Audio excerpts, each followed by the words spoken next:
Afternoon, everyone. My name is Alvin Adjay. I'm president of the Houston Young Lawyers Association. Very excited for our speaker. My focus this year is going to be on solo and small firms. And so our committee is collaborating with the Professional Development Committee. They have a very exciting and wonderful event for you today. So really looking forward to it, and I'm very excited for the chairs that put this event together today. So talk to y'all soon, and I'll let the chairs take it away. Hello, everyone. My name is Romin Tamanna. I am the co-chair of Professional Development Committee. Today with me, there is also Anna DiMaggio. She is also another co-chair of the Professional Development Committee. Anna, would you please go ahead and introduce our speaker today? Hi, everyone. My name is Anna DiMaggio, and I'm a co-chair of Professional Development Committee with Roman. We both went to the University of Chicago, and this is how we met through the NetView Chicago Alumni Network. Kathleen Sison. Kathleen, thank you so much for agreeing to present for us today. Kathleen is going to be speaking about the art of public speaking. Kathleen is an editor and fact checker at Dow Jones. For 10 years, she edited the Wall Street Journal. She reported for Community Impact newspaper in Houston and proofreads for Prairie View A&M University. She's also an independent life insurance agent. So if you would like to learn more about life insurance, feel free to let us know and we will connect you with Kathleen. She teaches clients and Cub Scouts to take care of yourself first, and then you can be prepared to take care of others. Kathleen graduated cum laude from the University of Chicago in German language and literature. She studied literature and linguistics at Albert Ludwigs Universität Freiburg and New York University. She was awarded a Fulbright grant in Germany, has taught German, and has taught English to the US immigrants. So Kathleen, from here on, I pass along everything to you. A very important fact to mention about Kathleen: she's an adamant participant or a member of the Toastmasters International. So she invites everybody to join her and to learn more about public speaking, which is so important for lawyers. Kathleen. Good morning, everybody. Good noon. I'm pleased to meet you. My name is Kathleen Sison. I'm from Chicago and I live here in Houston. I'm very happy to help you learn a little bit more about public speaking, whether it's in person or on Zoom, even delivery on the phone. It will matter how you deliver yourself. Today, it says, I am going to help lawyers hone your public speaking skills. You might have invited some friends who are not lawyers, who do presentations, whether for marketing or sales, or even as a teacher. When you instruct other people in your office or in your team, it is very important to focus on your delivery. I have been a Toastmaster for 1 year. I started right before the pandemic, and I have learned a lot, just as an auditor, and then finally as a member. I have been able to practice speaking in front of 12, 15 people for 5 to 10 minutes. Your work involves longer speeches, and even in short presentations, it is really good to hone these skills, and you will improve every single time you speak. The more you seize opportunities to speak, whether at your church or in your Cub Scout community or Boy Scout community, wherever, seize those opportunities because you will improve each time. Not only that, when you are speaking in front of people you feel very comfortable with, who you know will not judge you and will not criticize in a harsh way, it is good to ask those people for feedback. What I found out from a fellow University of Chicago student who is a lawyer in Idaho, she said that she shared a coaching mantra with me that she used on herself before a big oral argument. It came to her while she was sitting in the car, getting ready to walk to the courthouse. And she said this: I am beautiful, competent, and articulate. Beautiful could mean inside and out. It could mean man or woman, but it gives you the idea that you have a foundation to work from. And it doesn't matter how people see you, that you know you have a mindset of radiating something good. The competent part, she found it interesting that she thought of the word competent instead of well prepared. I want to admit to you today that I was not prepared for today. I misunderstood or didn't remember correctly the date of today's presentation. So I wouldn't say that I am as prepared as I should be, but I do feel competent about talking about this topic to you. So she said that competent would be better to get your mind in instead of worrying that you didn't file that last paper or you didn't look up that last article. The last point is articulate. A lot of you have gone to very good schools. Alvin went to Notre Dame. Anna, she went to the University of Chicago. Some of you might have gone to Yale or Stanford or Harvard, schools that really teach presentation well and also law. So in your mind, you might feel you have all these credentials. Other people will make this assumption as well, whether they know or they don't know that you have come from a prestigious academic background. They know that you have studied law, and that's already intimidating. If I told you that I spoke German, you might say, wow, she must be smart. She must know her grammar very well, or she must think like a philosopher, because we have these preconceived notions of people who speak German. Just like you, who studied law, people will assume that you know your stuff. Therefore, you will be articulate in your presentation. What is important when you do articulate is to remember these things: your content and your delivery. Alvin mentioned right before I spoke that you had seen a presentation about etiquette, about grooming and your attire. That is part of delivery. This is body language. This is your presentation. This is how you radiate. And that's important. And also your speaking. My fellow Toastmasters have mentioned to me that I enunciate very well, and I have great diction and also projection. This is important.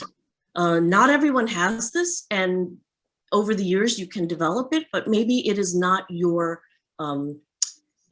style to be that to pronounce crisply like I might. That's okay. That doesn't mean you're not articulate. Articulate can also mean your words, the words that you choose. In the delivery, you should remember, like I'm trying to remind myself right now, to take a pause and breathe.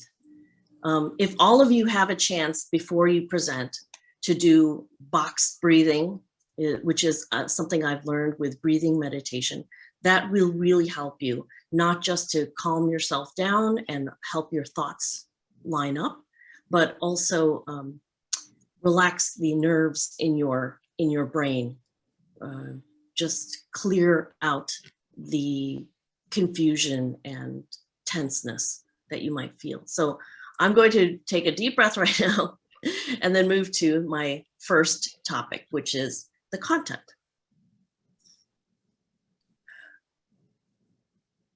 When you deliver your content, you are probably presenting an argument or a specific fact that will be argued against. When you have done all your research, just like what you did in school and in graduate school, you will be competent to present it. If there are aspects that you have forgotten or you forgot the sequence, that's okay. You're a human being and that's normal. And it also exposes to your audience that you are human. You're not a robot that has been programmed to align these facts in a row and to wait for the appropriate rebuttal. You're a human being, and that helps build trust with your audience. Your audience will trust that you are doing your best with your level of competence to work the program for both your client and the other person. You're not perfect, and you will relax into your presentation. This is normal. I know this even though I'm not a lawyer. The content that you use has its sequence in the courthouse, and if you are practiced, then you know this protocol. This is what I love about the German language. It has a structure, and the Toastmasters meetings, they have a structure. So it's the same with the protocol in the courthouse. You have a structure, and that's something you can lean into, you can rely on, and you know that that will go according to the program. So when you present, you can lean into those structures and just relax into your presentation. You know that you will deliver when you're supposed to deliver the content that's appropriate for that moment. Remember, though, that you should make eye contact with the people in the audience. I might tend to avoid eye contact with people I'm nervous about reading feedback from on their face. For example, my German professor, or let's say an ambassador who is representing Germany and I'm speaking German, I might be a little bit nervous. So in the courthouse, it might be somebody who is critiquing you, or maybe your mentor or your supervisor or your boss. You might be a little bit nervous because of that sense that you are going to be judged or critiqued later on. But it is important for you to make good eye contact with everyone in your audience. And when you are doing depositions and other meetings on Zoom, you will probably look, as I am, directly into the camera and not necessarily at the faces of the windows on your screen. But that is very important. That also builds trust. That builds an understanding that you are not memorizing something and just speaking to the wall behind everybody. Also, that gives people an understanding that you're human, you're not a robot. You're not going to just read something in the back of your mind and just project it to everybody. If you have other questions about content, please ask me in the end. I don't necessarily know all the content that lawyers have to talk about in a courthouse or in a presentation, but I'm sure that you guys are all going to be very good at that. The second part is about being beautiful. Now, I could easily come into this Zoom and wear my sunglasses like this. If the camera had opened up to me like this, you might have thought, wow, I have this understanding that Kathleen thinks highly of herself, or maybe she has colorblind issues or something else. People might make an assumption. Today, I forgot to wear my wedding band. So people might look at that and make an assumption. Oh, she's single. Maybe she never was able to get married, or she doesn't know what it's like to have children. Maybe she doesn't understand my plight. Or if you saw my necklace here, it's a Catholic necklace pendant. You might make an assumption, oh, she must be religious, or maybe she doesn't know how to argue a point that's not in agreement with some religions. So you all know this is all body language. This is all presentation. This is your grooming, and this is your personal hygiene. This is your manifestation of who you are. Well, that is part of being beautiful, being prepared to present, and being confident in yourself. If you can exude the level of faith in yourself and knowing that you are doing something to help someone, telling a story to help your client, doing something out of your heart, not to say, well, I have these credentials and I have this support behind me, so I'm going to ram through an argument and fight for something. You want to show that you have your heart speaking and all of the competence in your mind speaking for your people. And that's why I want to express to you that your beauty is important. It is you who is delivering this. Your client probably chose you. Your client has confidence in you. Your team has confidence in you. And it is you, a human being, who is going to deliver this, to tell the story and to help people, to help the community, and then greater society, because your result will affect generations down.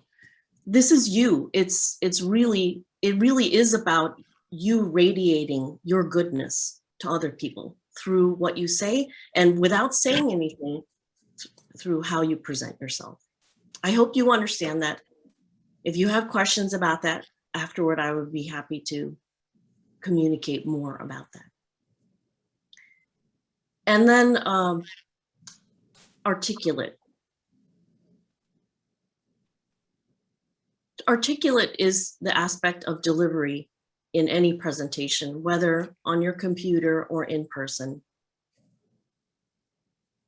I've heard people say, it was a friend who studied law at the University of Chicago. He said, it's always good to start with saying, I have 3 arguments or 3 points to make. Is that true? You state the number, and that way people can anticipate and order a structure of something, and they will be ready to hear, what's the second one? Oh, he said 2, and now what's the third one? But he said that you might not have 3 points to make if it's off the cuff. You might not have those 2 arguments, but you've already put it out there, so you have to fill the blanks. And I thought that was pretty funny. I am a scout leader in Boy Scouts. My 2 sons are Boy Scouts, and they do that. They use that strategy. They use that, it's not a gimmick. They use that in their presentations when they want people to listen and focus on them. Not only the adult presenting, but also the scout, the boy. He will say, I have 3 things. And all the scouts, there's like 50 in my troop, they say 3 things. And then the leader says, first thing. And everyone says, first thing. So it's just ingrained that they're going to listen to 1 thing and that 2 are coming. And at the end, they'll remember there were 3 things, and they'll probably remember what they were. I don't know. You tell me afterward if this is true, that this is a courthouse type of strategy. But it does help for you to say, I'm going to talk about 3 things, and to use your fingers. In Germany, we say 3 things. We go 3. But in the United States, I've noticed they say 3 like this.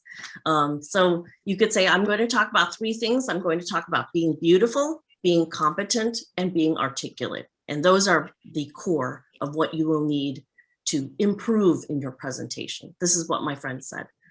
The third thing, being articulate, you will do your presentation and your delivery and specifically tell your audience what you want them to get out of what you're about to deliver. So I know from TV shows about lawyers, they will say, this is what I'm going to present, and at the end you will learn that this. I don't know if that's true, but that is a nice way to wrap it up in a package to say, this is what we're going to say, and it is my hope that in the end you will understand that the client did this and this is why. So if that is so, then it's important to give the goal of your presentation and then spell it out for everybody. Another aspect of being articulate is to So when you are presenting and you have your structure and you say these three things and this is what I'm presenting, it is very helpful to the audience and it helps build rapport if you say, did you understand what I said? And or does anybody have questions? When you ask that at the end, make sure you do leave room for questions. And the audience might have questions if you're giving a presentation in your office or to a small group preparing people for a presentation. They might have questions, and make sure you give them time to soak in that this is the moment for asking questions, and then have them ask their questions. When you answer them, it is always polite to say, does that answer your question? Or did I answer it adequately? Did you understand that? Or was this what you meant when you asked that? It's very helpful. That way, again, it builds rapport and it builds trust. The person who asked the question knows that you really care and you're not trying to show your erudition or show that you know everything, because we don't all know everything. But we do know where the resources are to get those answers. After you make sure they ask their questions, then make yourself available to them. Like I am available to you to ask me later on after this speech or outside of this meeting. Please ask me anything and I will try to get the answer for you. Sometimes you might have a question. I'm a journalist. I used to work at the Wall Street Journal. I was a copy editor, but what I learned from all the articles that I've read and all the reporters I've spoken with is that it's very important to know who your audience is. I attended a few HYLA events before this to figure out who all of you are. What age range are you? And where are you from? And what do you talk like? How can I help you if I don't know what you already talk like? So I watched some of your YouTube videos and I attended a presentation. It was last month and I got to know some of you. It was very nice to hear. A lot of you are already very articulate, and it is my prejudice that you are very smart and educated, so I already have respect for you. There might be other lawyers that you're interfacing with who are on the opposition who also respect you, but maybe they have a different goal where they're trying to show that they are going to be better than you or more effective than you. So it's good to know who you're speaking with, who you're speaking against, if that's the correct term, and also the judge, all the people. It's very good to be familiar with who they are, what they like, how they speak, their type of rhetoric, because that will be effective if it meshes. If it is something where you're very young and everybody else is older, you know that people will have a certain prejudice. So be aware of how boomers think of millennials, that generation, and be aware of how someone might be prejudiced against you just for how you speak. The one thing I've noticed with being articulate is I've always told people to speak at a higher level, but don't talk down to the audience. That means using good vocabulary that is correctly placed and appropriate, using it properly, but also having a good rapport with your audience. So if I came down to the South from the North and I started speaking really quickly and talked about time and talked about money all the time and this and that, and realized that my audience started their conversations with, "Hi, how are you?" Pause, waiting for your answer. Then I probably would not establish good rapport with my audience in the beginning. So even though I don't normally speak in a slow pace and ask, hi, how are you, to an audience, I have to respect that. That might be the start that they're used to. That might be something that they're comfortable with and will help establish trust between me and my audience. The thing is, you don't have to speak down to their level or speak up to their level. You have to be authentic. You have to be your beauty, yourself, your competence, and yet establish a trust. Somebody, a teacher I was networking with, she told me that her students said, what's wrong with saying ain't or gonna or double negatives? I ain't not gonna do that, or something like that. Or in Texas, I heard a lot, I'm fixing to do this. And she said, well, honey, it's okay to do that. It's just the audience must be okay. The student answered back saying, but this is my personality. This is how I speak.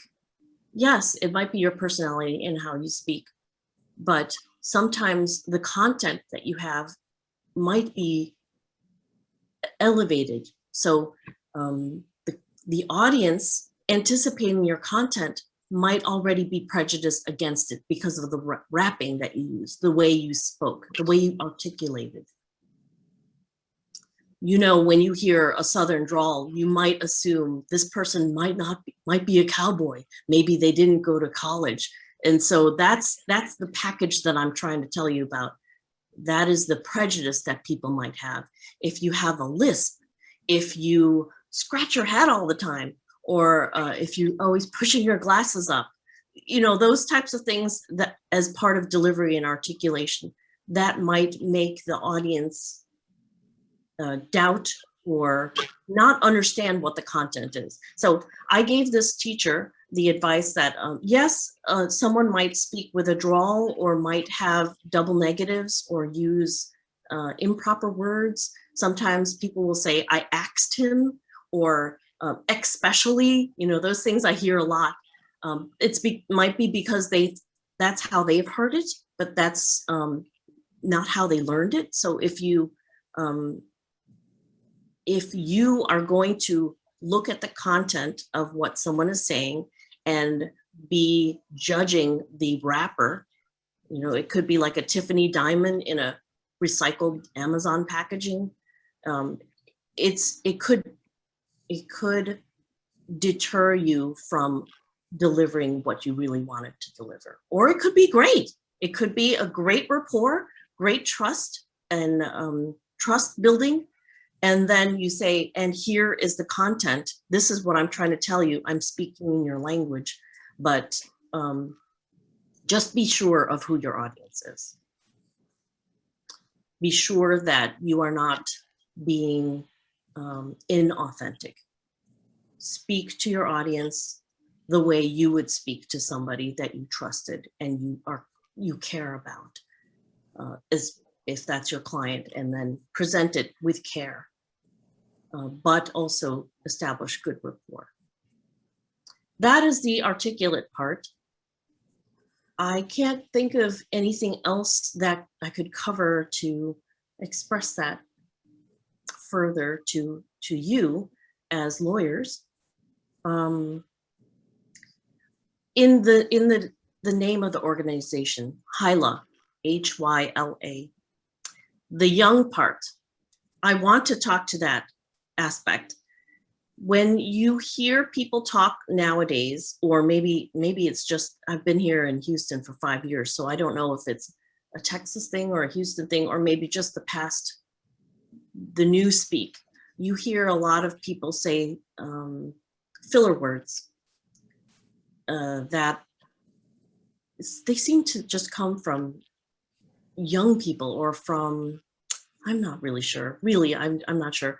Maybe it's because I've only just recently joined Toastmasters and now I'm very acutely aware of filler words. But you will hear people say right a lot. Well, in the 60s, we would say things like you dig or you know, and then we said things like you think, or, trying to confirm that someone else understands what you're saying. So you'll hear people say, or you get me, you dig. And now people say, right. I hear that a lot here. People say, right. And I think it could be overused. If you want confirmation that someone understood what you said, try to drop the last part of your sentence with, instead of an inflection, drop it and make your statement. Use the period. Don't say, my son's going to college, right? I don't know. Is it right? You tell me. Someone might start doubting that you are the authority on what you're delivering. That's what I'm trying to say. Don't end it with right to get acknowledgement that someone understood you. You don't have to do that. You can look at them, or you could say, did you understand what I said? Or is that clear? Say it that way instead of saying right, because it just increases the porousness of your content. It might make someone doubt that you know what you're saying. That's all. I'm noticing this in young people who speak. And I'm not sure, maybe people who don't want to seem authoritarian, but want to show that they want the audience to understand. Just, you don't have to sound like you're insecure, that's all. Those are the things that I can think of to help you. I don't have anything else. And if you have a question, I will be happy to address that. Anna. Thank you, Kathleen. We do have some questions. And the first one is, which techniques do you recommend to prevent a speaker from speaking too fast when they're nervous? That's a great question, because I'm nervous. When I'm nervous, I just go off and I forget to breathe sometimes. So yes, techniques would you recommend? I was always told that breathing, take a deep breath is good, but we know that when you breathe, everyone knows that you're nervous, right? I think that gives the impression already, and you don't want them to know that you're nervous. But for yourself, for your bodily health and your mental health, it is important to take that breath. So when you are nervous, you can speak, you can breathe, and breathe deeply and let the whole world know that that's what you're doing. You're breathing to calm yourself down and to open the passageway for oxygen, so that your vocal cords will relax and the words will come out more slowly. It will just automatically, they will automatically just come out more slowly. So when you breathe, you're supposed to use your diaphragm and relax your shoulders, and you just, and usually you end up blinking. That helps your eyes, and that helps you refocus. What you're looking at will help you refocus. When you're breathing, you can look at the wall, you can look at your notes and pretend that that is what you're doing instead of breathing. Go like this and go, and then say, yes. The next point I wanted to mention, also, they told me in Toastmasters that breathing after each sentence is good. Breathing after every 2 sentences. That way, your sentences are paced out better. Is that good? So we have to remember to breathe. Yes, remember to breathe. Would you say that the same techniques work for to prevent the imposter syndrome? A lot of lawyers are very intelligent, they go to argue, but like you mentioned, we're all still humans, and sometimes we're not sure or could get insecure about something, the point we're saying or the argument we're making. So are there any techniques that you think could be helpful? You're right. I remember talking with 2 lawyers at one of these meetings I attended for HYLA, and they mentioned imposter syndrome, and that really resonated with me, because when I worked at the Wall Street Journal, I was a summer intern, and I had not studied finance or journalism. My major had been German, and I applied because I needed a summer job. When I went there and they asked me to write a headline about Germany making an acquisition in France, I just wrote in the headline, Germany, blah, blah, blah, or German company or something. And everyone, my boss kept sending me the headline back in the computer saying, can you try it again, please? And then I would rework it and made sure it fit and send it to the slot editors. And the boss would send it back saying, look at the lead graph, try the headline again. And finally, he came to my desk and he knelt at it and he said, why don't you look at this and this? When we say Germany and then you say the name of the company, which everyone in the Wall Street Journal area knows is German, that's redundant, right? And I said, I didn't even think about that. I thought it was just important to say that it was a German company.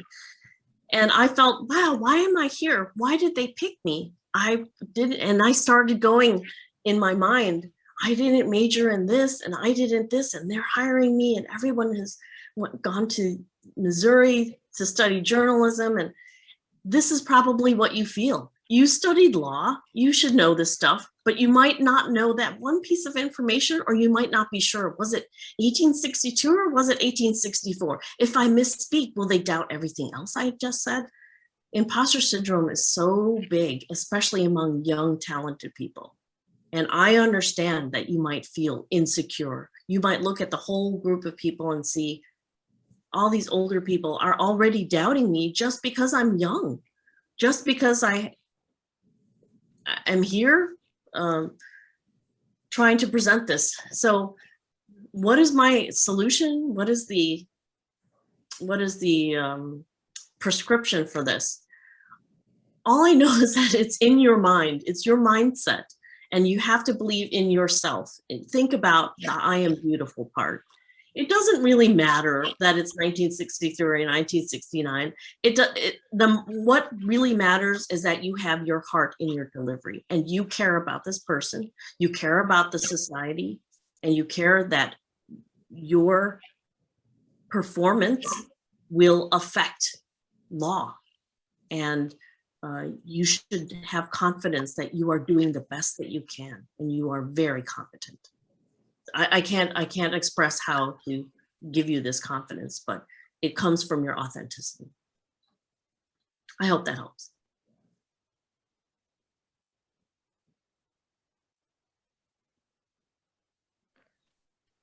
So Kathleen, I was just wondering, like, what role does body language has, or how important body language is when we speak publicly, or maybe in just a group setting? Yes, that's a good question, Roman. I went to a course about subliminal messages and body language, and what was it called? It was something about body language or delivery when I was at the Wall Street Journal. I just wanted to learn about it. And we practiced in front of people. And I have a tendency to hide behind a desk or hide behind a monitor or something because I'm self-conscious about how I look. I want to be tall, but I also I want them to focus on this part. I don't want them to focus on anything else like my shoes or how big my legs are. You know, I have all these fears about myself and how it might make an impression on people. Again, you have to start with your mindset. And you have to know that what's important about your delivery, what's important about your content will be the winning card. It will not be the way you look. One thing I did get advice about was not to lean against a table or lean against something or use your hand to touch something, because subliminally, it will give someone the impression that you are insecure. And it might be true. I don't think about that when I see someone speak. It's not something that I think about or notice, but maybe I'm just so excited to hear about what someone is saying anyway that I don't notice if they're leaning or they're behind something. But this is what this presenter told me: don't lean against something. Also, what this person did was tell me, if you wear purple, the color purple is a regal color, and it is also a very, it is a good team building color. It means you're incorporating other people. It's not selfish, yet it's regal. And she said something like, if you wear purple underwear and you remember that you wore that underwear in your mind, it will show that you are confident or that you are open to other people. And so that's strange. It's not something anyone else can see or anyone else is aware of, but maybe that helps you in your mind remember that you are a confident person or competent and that you are beautiful. If that helps you, before I go to a job interview, I will usually wear a pearl necklace that my mom gave me. And already to me, that is my good luck charm. And whether or not it's true, it just makes me think it is true. So I will forget during the interview that I have this pearl necklace, but it gives me confidence when I put it on, and it prepares me for what's going to happen. I'm going to put this on because I want to be confident and have my mom with me or have good luck with me or look professional. Maybe people will look at it and say, oh, she must have some money, or she must be professional, or I wonder if those are real or those are fake. People might be wondering that, but at least in my mind, it helps me have a strong, stable centering that prepares me for whatever. So it's in your mind, really. Very well. Thank you so much. Yeah, and I can totally relate to the good luck charm thing. So when I go to some place, thank you very much, Kathleen. Yeah. The other question we had was like, you have already discussed some of the skills that we might need for public speaking, such as being competent, being articulate, and also just getting to know your audience beforehand. Are there anything else, any other skills that really help in order to be a good public speaker? On the top of my head, what I can think of right now is in terms of voice modulation, or maybe putting some like stories in your presentation or when you speak, how important those are, or are there anything else, any other skills that I can utilize to improve my public speaking skills? A lot of the time, if you have the ability to listen to your audience before you speak, it shows people that you are a good listener. And part of communication is not just delivering and having a good presentation, but also being a good listener. So this means the end part, when there is a Q&A, you take seriously those questions. You know that those questions are coming from a sincere intention to learn something. So listen to those questions, and then let the people know that you are a listener, that when you ask something, don't think of the answer right away. Don't think of how you're going to rebut their answer. Also, another piece of advice is to smile. This is something that when Anna introduced me, she talked about all these things that reminded me about how serious I was. University of Chicago and Fulbright Scholar. And I didn't remember that that was part of my introduction. But then she mentioned Cub Scouts, and automatically this real warmth washed over me, and I started to smile. And I realized that if I'm going to talk about something that I love, that I'm a volunteer in, it's not something where someone pays me. So I'm doing it because I love it. Like, I know a lot of you do volunteer work, and you build community that way with yourselves, and you build it with the people in your neighborhoods. And if you love doing that, your whole body will show that you love it. If someone says, I speak German, my whole body will change, and I'll say, let's speak German. Let's talk about things. Let's talk about Cub Scouts. So if you come to a point in your presentation when you're a little bit concerned, a little bit nervous, think of your kitty cat. or think of the time that your dog licked your face when you came home, or think about your baby. You know, how if you think about your baby and how, oh, they're so cute and I just want to hold it and cuddle with it, and when they first said dada or whatever, think about that, and your whole demeanor will change and relax, and your smile will show up on your face, and you will be very authentic when you say what you need to say. And I know that's awkward in the middle of a presentation about something very serious perhaps, but if that gets you in that space where you can be authentic and be caring, then do it. Do it. Who cares what, they don't know what you're thinking. They don't know you're thinking about your kitty cat. That's what I would do. And then the last thing you asked me about, Norman, what was that last thing? Voice modulation. Yes, my mom, she's a singer. She's a jazz singer, and she knows how to project. She's very tiny, and yet her voice is booming. She can sing opera. She was teaching me that sometimes when I speak, it's a little bit too loud, Kathleen. I went to a, before I got married, I went to say confession. And in the confessional, I whispered too loudly. The whole church could hear me. I came out and my husband said, "We all heard your confession." And I didn't realize that I don't modulate very well. And I have to be careful. If you are nervous and you think that you speak too fast or you speak too loudly, or you sound like you're yelling because you're excited about something, or you're getting to the end, you're like, well, bam, this is why this client is not guilty. Then, and you're afraid that will work against you. Go back to taking a deep breath, relax into yourself, and think about your kitty cat or your baby, and say, this is for all of you guys. I have nothing to lose.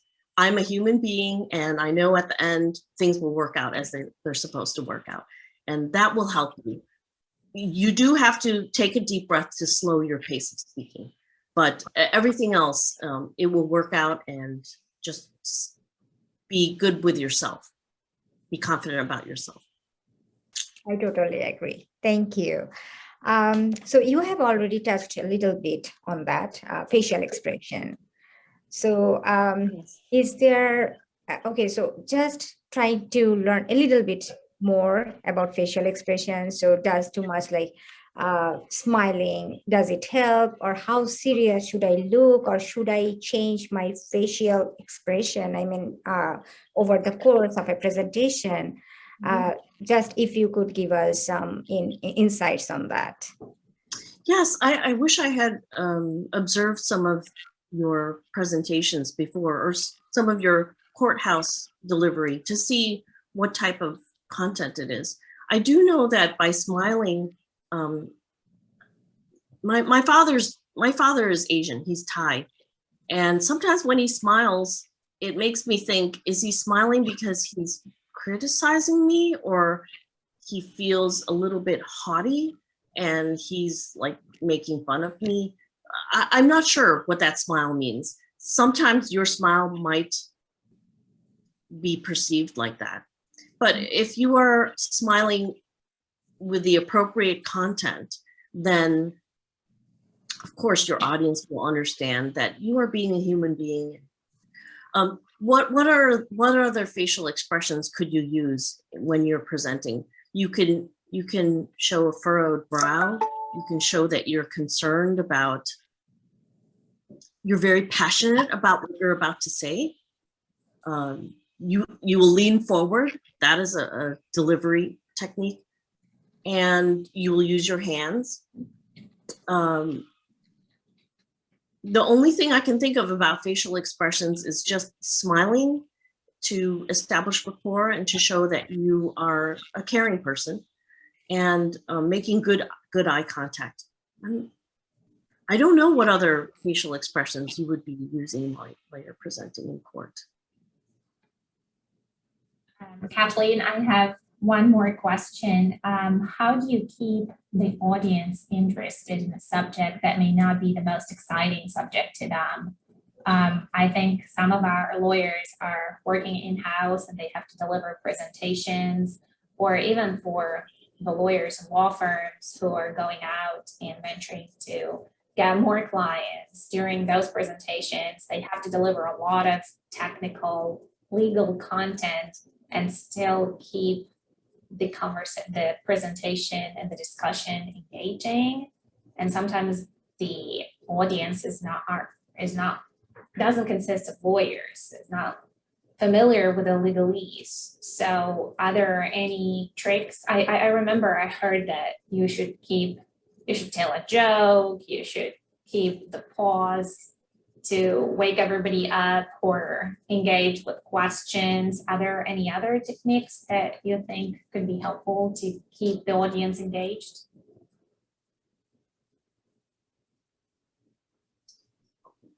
Roman mentioned storytelling. That's important. The story about yourself. If I tell you about my father being Asian and being Thai or being a Buddhist, that might spark some kind of interest, like, oh, okay, that explains why she looks like that. Or that's why I couldn't tell if she was this nationality. It might make the audience start to think if you tell a little bit about yourself. It's, while you should be a good listener and know your audience, the audience wants to know you too, and wants to know why you care about what you're talking about. So right now I'm editing an ethylene furnace manual for Chevron Phillips, and it's very boring. I don't like it. But when I think about how a friend of mine might be working at this plant and might get hurt if they don't look at this maintenance manual or follow these safety protocols, then it's a concern to me, and I don't want to be sloppy in my proofreading work. For with you, if you are delivering content that you are very technically experienced at, but your audience isn't, make sure that you mention the parts that are relevant to them. Don't use that time to show that you're an expert. Don't be meticulous about the dates or about which series it is or which point it is. They know that you know your stuff. I'm thinking they know that you know your stuff. Make it relevant to them. And then you could say, when I saw this, I thought that it was funny too, but then I did more research and I realized this is why this is that way. If you're in a time crunch, I would say make that content relevant to the people and look at them. Look at how your audience is receiving your information.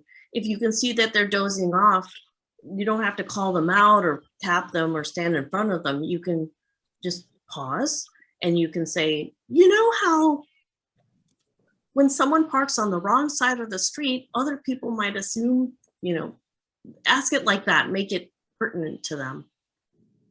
That's, and also with boredom or interest, yeah, I'm sorry if they have to do this for continuing education hours or something like that, but really the content should be something that they can use for their future. It should be something, and if they're not paying attention, then you could say, at this point, please pay attention to this. Or right now, can you take down notes about the 3 parts I'm going to tell you that are crucial for your argument? Make that suggestion, ask them to take notes or something like that. Or you can ask them afterward, do you remember what I just said about the 3 points that are crucial for your argument? Let me make sure that you got it. Can you repeat that? Okay, well, what's the second one now? Remember when I stood over here and pointed at this part of my presentation? Okay, you got it. Good. I'm glad you got that part because that's really important. Say something like that. That might help. That does sound helpful. We have one last question that we have to wrap up with. What does the speaker do with their hands when they're speaking? I guess this touches to Roman's question about manners and gestures during the presentation. Is there any specific rule for the hands? What I learned in Toastmasters is that when I'm gesturing and I'm on a Zoom or other video conference, to make sure that my hands are up here. If I'm gesturing and going, why did I do that? Or write it down, people might not see that. So if you are being intentional about your gesturing, make sure it's within the same level. I also heard that on video conferencing, because of delay and lag, sometimes if you move your hands rapidly like this, then it might be distracting and might not be effective in what you're trying to say. So you might be moving a little bit too quickly. And the hand gesturing that's unintentional. If you are going to scratch yourself, and you do scratch a lot, I've had people tell me, why are you scratching your skin? You have some kind of skin issue. And I'll be like, wow, I didn't realize that it was distracting to you, but it might be distracting to other people. They might be concerned. They might be thinking, oh, did you just eat peanuts and you're allergic to peanuts? Or are you allergic to my cat? Or do you have a skin problem? Or that old prejudice, like maybe you're like Linus, was it Linus? It was in Charlie Brown, that person who had dust blowing all about him. And because of that, you assume that they don't have hygiene, that they didn't take care of themselves that day. So it could lead to different prejudices. People will scratch their face, or I've seen people will wipe their nose, whether on a Zoom or in person. That will give a negative impression. And so make sure you take care of your things or do things properly. Know that people are looking at you. And the eyeglass pushing too, it might be a positive impression, or it might not be a positive impression. You never know. Someone did tell me in Toastmasters that I was smacking my lips a lot. And I was really grateful that they told me this in a space that was safe, where I wasn't going to get a report about it or get fired.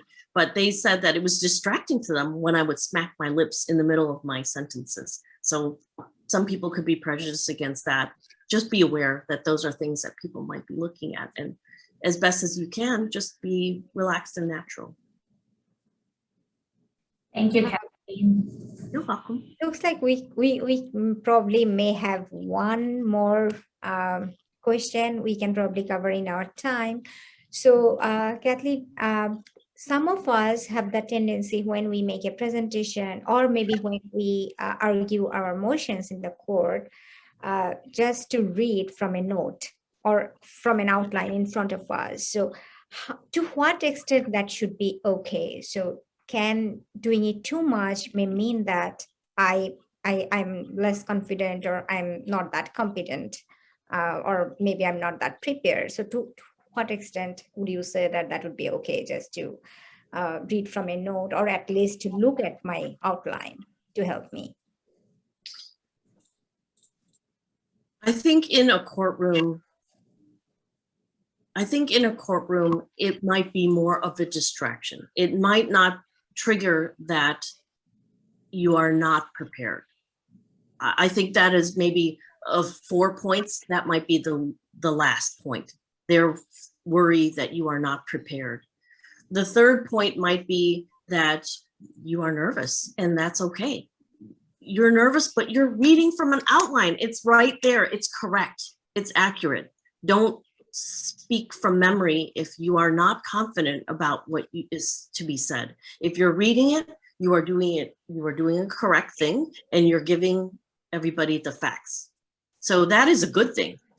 If you didn't have notes and you were thinking, oh, now what was the next thing? That wouldn't be good. That would be the worst of the two. And the second concern of the 4 might be that